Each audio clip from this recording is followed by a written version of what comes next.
আজকে আমি একটা নতুন রেসিপি করব ফুলকপির ডাঁটা দিয়ে।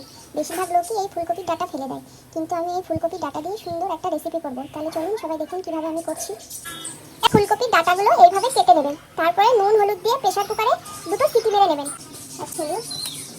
দিয়ে ঢাকনা লাগিয়ে ফুলকপি ডাঁটার জন্য আমি একটা মশলা তৈরি করে নেব। তার জন্য দেবো 1 চামচ সর্ষে বাটা, কিছু কাঁচা লঙ্কা ও 1 চামচ তিল।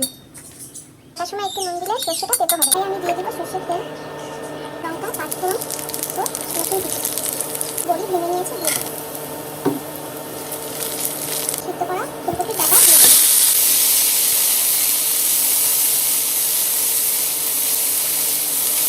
মশলাটা দিয়ে দেবো। সর্ষে তিল কাঁচা লঙ্কা বাটাটা দিয়ে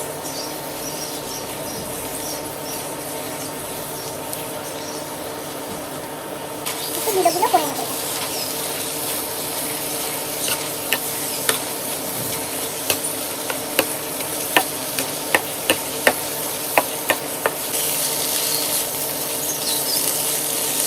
হয়ে গিয়েছে ফুলকপি ডাঁটার ঘন্ট।